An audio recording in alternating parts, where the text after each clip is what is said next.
Olá, pessoas! Nessa aula eu vou tentar explicar mais como a gente pode pensar em histórias. Então eu darei algumas dicas para deixar a história fluir. Uma coisa que a gente precisa entender logo no começo, pessoas, é que existe o consciente e o nosso subconsciente. E nós vamos utilizar os dois para pensar na nossa história. Para fazer isso, a gente vai ter que alimentar o nosso subconsciente. Alimentar ele significa realmente olhar coisas novas, né? Olhar e assistir jornal, né, a TV, novela, filmes, livros, né, ilustrações, quadrinhos, o que tiver na nossa frente. Então, assistam coisas diferentes, né, pessoas? Vejam um filme asiático, uma série francesa, fatos desconhecidos, né, fatos misteriosos. Nesse momento, a gente só vai olhar realmente as coisas, né? Normalmente a gente não vai ter muitas ideias enquanto a gente está olhando, visualizando algo, né? As ideias vão vir depois. Mas, às vezes a gente pode ter até alguns certos relances, né? Ah, gostei dessa história, eu gostei desse momento, né? Eu gostei dessa coisa que posso utilizar, posso fazer outras, levando isso em conta. Mas, a princípio, as ideias mesmo vão aparecer quando a gente estiver descansando, né? No nosso momento idle, por assim dizer. Quando a gente estiver varrendo a casa, né? Limpando uma louça, descansando até às vezes, né? Só deitando um pouquinho, ou tomando banho, é quando essas ideias realmente vão surgir na nossa cabeça. Porque, a princípio, ideias, pessoas, né, são coisas do que a gente vê no dia a dia, como às vezes coisas que a gente simplesmente passou por elas e nem absorveu, né? O nosso consciente, ele tenta formar relações, né, das coisas que a gente viu no longo do dia. Essa junção, essa forma que o nosso cérebro tem de trabalhar, normalmente acontece até quando a gente está dormindo. Então, quando a gente vai dormir, né, quando a gente está no sono, o nosso cérebro pega várias informações que a gente teve ao longo do dia e começa a organizar elas, né? Então, até já uma dica, né, pessoas? Durmam, né? Dormir é bom. Dormir faz bem pro nosso cérebro, né? A gente tem que descansar. Então, uma boa estratégia para a gente acabar histórias, né, ou ter ideias novas, é a gente pensar nelas um pouquinho antes da gente deitar. Isso faz o nosso cérebro pegar essa informação, né, e tentar adicionar ela, né, ao nosso pensamento, realmente, né? Ah, é sobre isso que você quer. Então, beleza, vamos lá. Então, antes de deitar, a gente pensa um pouquinho ali, né? Ah, como é que o meu personagem tá, né? Que história que eu quero criar, o que que ele tá fazendo, né? O que que o meu personagem tá desenvolvendo ainda. Claro, não é pra ficar a noite inteira acordado pensando nisso, né, pessoas? É realmente aquela pensadinha um pouquinho antes da gente deitar, só para o nosso cérebro guardar essa informação. Então, tente utilizar isso a nosso favor, né, pessoas? Se o nosso cérebro, ao dormir, ele dá novos significados a coisas que a gente viu no dia a dia, por que não utilizar isso? Outra dica é pensar nas possibilidades. Quando a gente vê duas pessoas discutindo, eu tento ver o lado das pessoas realmente, né? E não o porquê da discussão ou quem está certo e quem está errado. Às vezes não tem nenhum lado certo, né, em discussões. Então a gente vai realmente olhar por que essa pessoa está discutindo dessa maneira, né? O que que levou a ela a ter esse tipo de reação? Quando olhamos uma criança chorando, por exemplo, né? Por que que essa criança está chorando, né? Ela derrubou o sorvete dela? Ela tá fazendo manha? Por que que ela tá fazendo manha, né? O que que ela ganharia com essa manha, por assim dizer, né? Mas é mais entrar na cabeça dessa criança realmente, né? Por que que ela tá chorando ali, né? Uma senhora alimentando os pombos, né? Por que que ela tá alimentando os pombos? Como era a vida dessa pessoa antes, né? Quando ela era jovem? O que que levou todos esses anos para ela agora aposentada estar ali alimentando os pombos, né? Acho que isso são boas maneiras da gente exercitar um pouco a nossa capacidade de imaginação. Entender alguns sentimentos também ajuda no processo de criação, tá, pessoas? Porque a gente precisa colocar sentimentos no nosso personagem, né? Então, de vez em quando, né, ter aquele sentimento de raiva, né, extrema, assim, ou uma alegria do nada, né? A gente parar um pouquinho e analisar, né, de onde é que veio essa alegria, ou de onde é que veio essa raiva, né? Por que que eu tive esse momento, assim? Eu sei que isso parece uma parada meio psicóloga, né? Mas pra gente criar um personagem, a gente vai ter que dar uma ideologia pra ele, né? Então entender esses sentimentos é bom pra saber até quando a gente coloca esse tipo de sentimentos no nosso personagem. Isso faz a gente diferenciar cada personagem, né? Cada personagem vai ter a sua ideologia distinta, né? E não vai ser todos os personagens com a minha ideologia, por exemplo. Como eu disse ali no vídeo anterior, né? Não existe mais vilão da Disney, ou heróis da Disney. Hoje em dia é muito cinza, né? A transição entre uma coisa e outra, né? O nosso personagem, ele precisa tanto estar buscando um objetivo, como ele tem que ter falhas também, né? A gente consegue olhar pra esse personagem e dizer, ah, beleza, ele é um humano, né? Não é o Superman de antigamente, né? Que a única coisa que matava ele era a Kryptonita, né? Ah, meu Deus, o homem perfeito.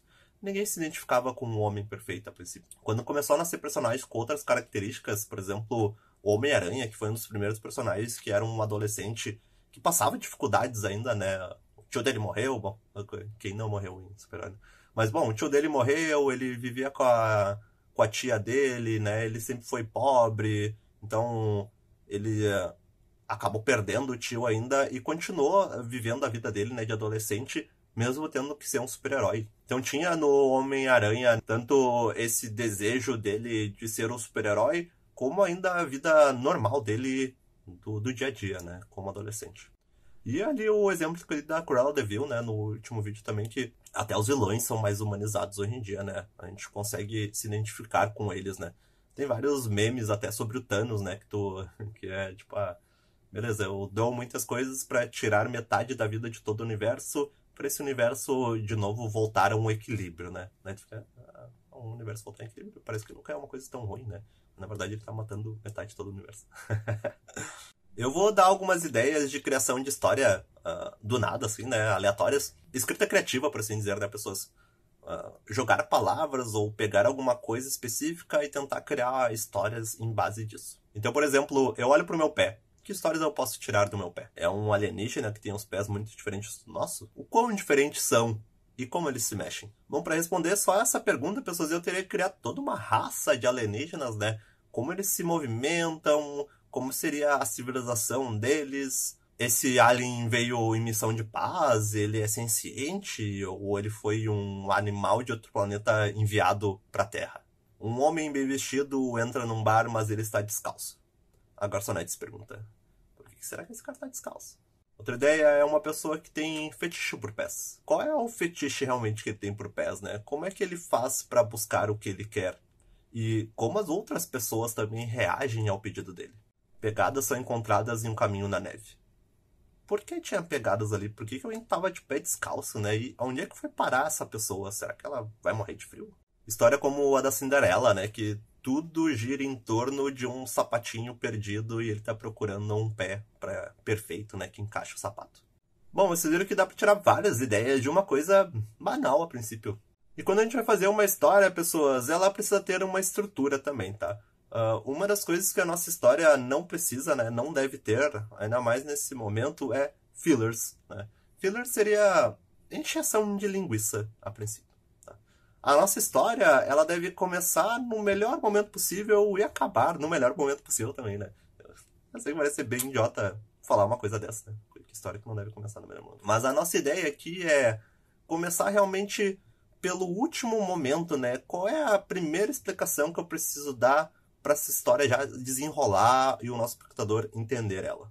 Então, por exemplo, se eu for pegar uma pessoa trabalhando, né? Eu não vou pegar uma história e contar todo o dia dela no trabalho se o que acontece realmente, né? O desenrolar da trama vai ser no caminho do trabalho até em casa. Não, eu já começaria com ele no fim do expediente, né? Não importa o que ele fez antes do expediente, eu posso até talvez dizer alguma coisinha, né? Ah, João trabalha com tal coisa. Mas não preciso mostrar o trabalho realmente que ele estava fazendo. Tem que tomar também cuidado com coincidências, né, pessoas? A gente não pode estar casualmente andando na floresta e achar a princesa em perigo, né? A gente tem que criar uma situação, né? O que estava acontecendo para o herói chegar naquele momento, né?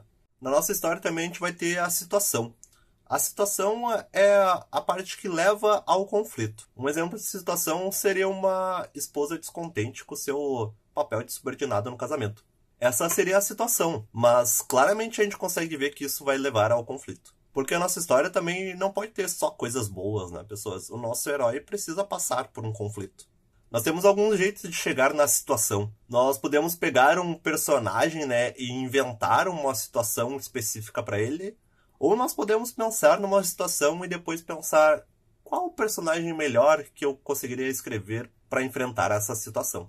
Já o conflito, pessoas, seria um quebra-cabeça, né? Um mistério a ser resolvido, ou uma escolha difícil, sempre pro personagem principal. Se a história não for algo sobre o que o personagem se relaciona, né? A gente começa a partir mais pro lado pessoal dele, né? Então, por exemplo, Se eu tenho um biólogo que ele tá mexendo e analisando um outro ser vivo, né? Ele tá vendo um ser vivo de outro planeta, como é que funciona? Isso é uma história ok, né? Mas, de repente, ele cai dentro desse ser vivo e agora ele tem que estudar ele para a sua própria sobrevivência. Então isso leva para um lado mais pessoal. A pessoa caiu dentro dele, né? Então a gente está desenvolvendo a história do nosso personagem dentro do ser vivo ali, né? O que será que vai ter dentro disso, né? Como ele vai sair dessa situação? Bom, pessoas, ficamos por aqui. Espero que tenham entendido um pouco. Espero que vocês tenham mais ideias daqui pra frente e realmente utilizem algumas dicas que eu dei, né? Principalmente a de dormir bem, né? Acho que essa é a melhor. E não durmam demais também, né? Dormir demais faz mal. 8 horinhas ali, de 6 a 10. Tá bom, tá bom. Valeu!